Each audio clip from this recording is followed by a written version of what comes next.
नवीन global study में एक बार फिर से आपका बहुत वेलकम है दोस्तों। तो चलिए इस सेशन की शुरुआत करते हैं। जो जीवनी का सेशन होता है हमारा, उसका शुरुआत करते हैं और जानते हैं कि सुशील कुमार सेन जी का जीवन परिचय क्या था। दोस्तों अगर संक्षेप में कहा जाए तो ये ऐसे महापुरुष हैं जिन्होंने अपना सर अपने दोस्तों से कलम करवाया, सिर्फ इस वजह से कि अंग्रेज सीना सख्त ना कर सके, पहचान ना सके दोस्तों। तो इन महापुरुष की जीवनी आज होने वाली है, खास होने वाली है दोस्तों, पूरा देखें दोस्तों। तो दोस्तों ये हैं सुशील कुमार सेन। दोस्तों महान क्रांतिकारी सुशील कुमार सेन का जन्म 1892 में बंगाल में हुआ था। दोस्तों बचपन से ही स्वाभिमानी स्वभाव के व्यक्ति थे।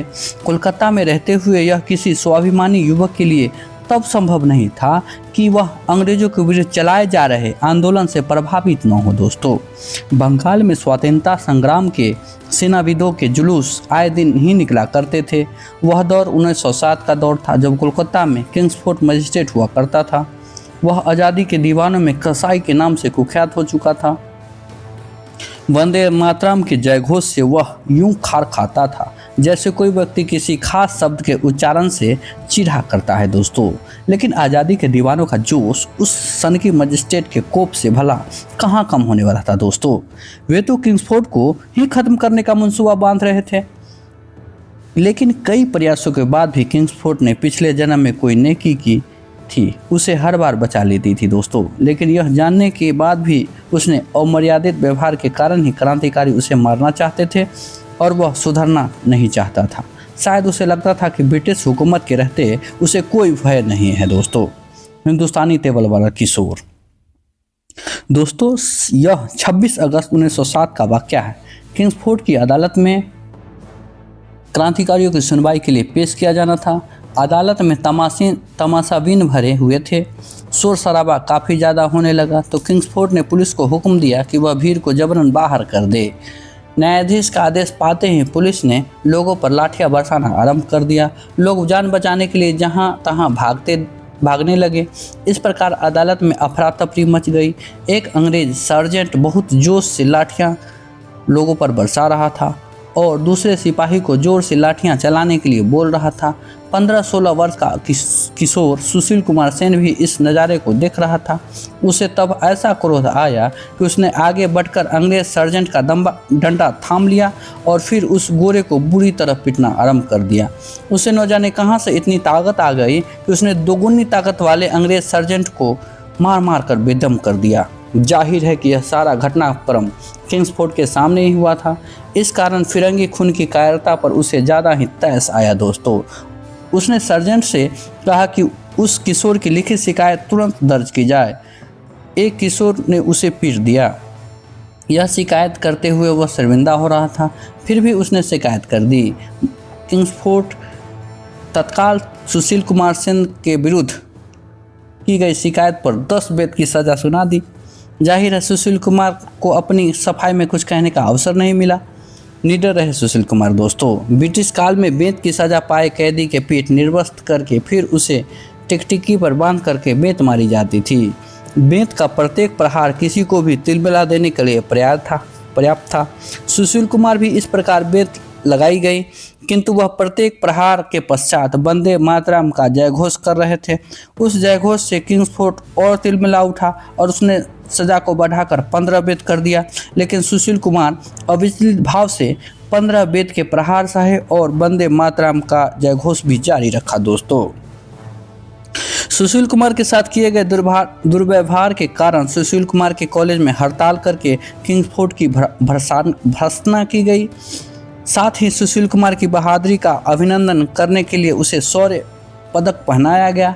अतः किशोर उम्र में ही सुशील कुमार सेन ने अपने इरादे जता दिए थे कि निकट भविष्य में क्रांतिकारियों की सूची में वह अपना नाम अमर करने वाले हैं। दोस्तों बम भेजा गया।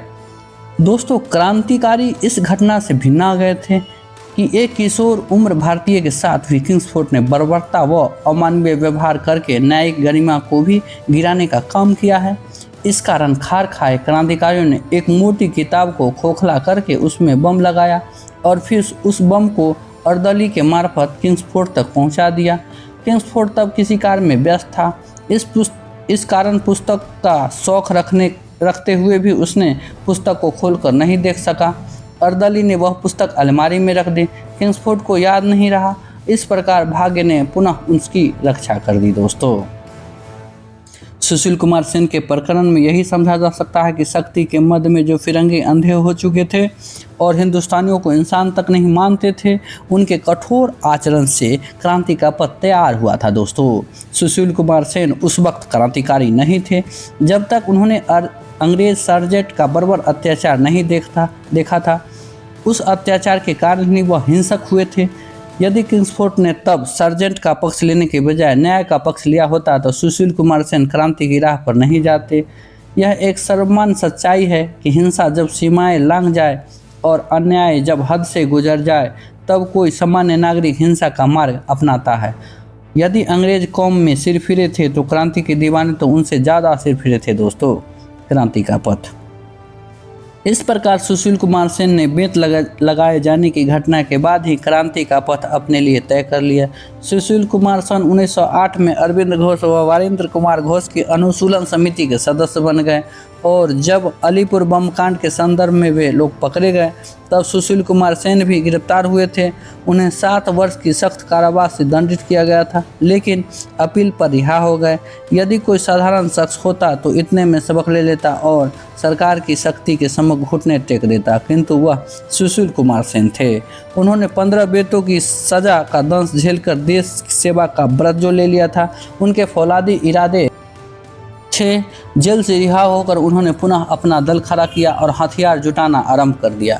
इस दौरान क्रांतिकारी देश हित कार्य के लिए धन प्राप्त करने हेतु अंग्रेजी हुकूमत के शुभचिंतक रहे धनी लोगों के यहाँ डाका डालने में कुछ भी बुरा नहीं समझते थे।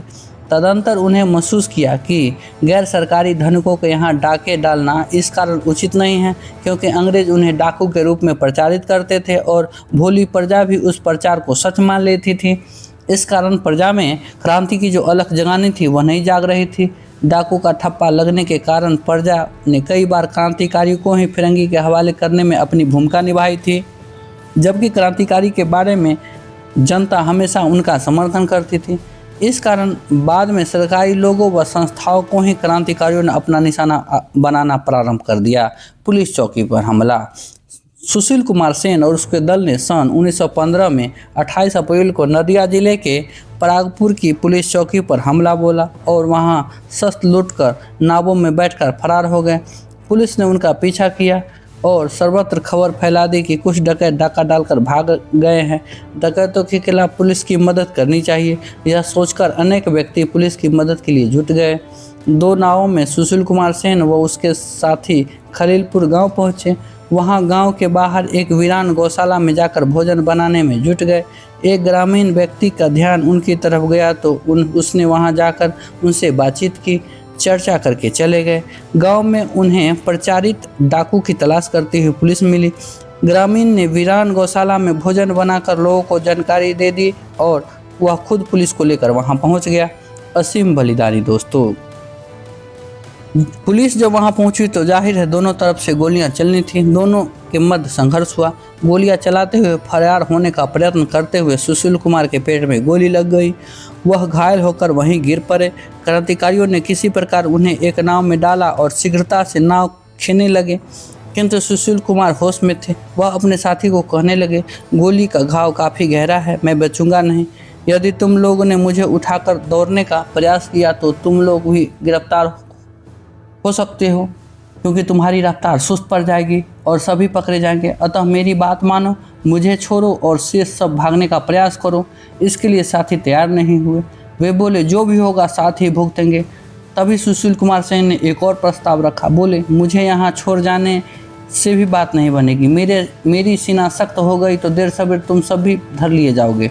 अतः तुम ऐसा करो, मेरा सिर धड़ से अलग करके ले जाओ। महज धड़ से वे शिनाख्त नहीं कर सकेंगे।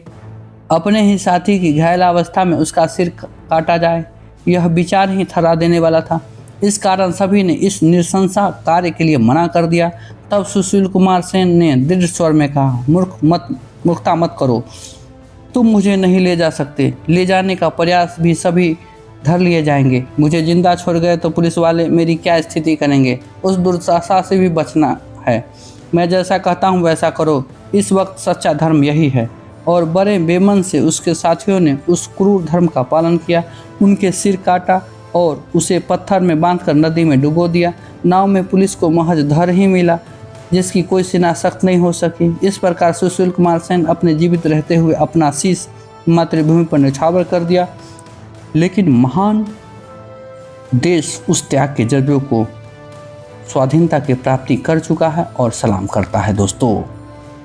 तो दोस्तों आप बता सकते हैं कि सुशील कुमार सेन जी का जीवन परिचय आपको कैसा लगा। अगर अच्छा लगा तो आप कमेंट कर देंगे, एक दो दोस्त में शेयर कर देंगे। दोस्तों अपना बहुत ख्याल रखेंगे, चैनल को लाइक सब्सक्राइब करते हुए हमसे जुड़े रहेंगे। मिलते हैं नेक्स्ट वीडियो में, तब तक आपका बहुत धन्यवाद दोस्तों।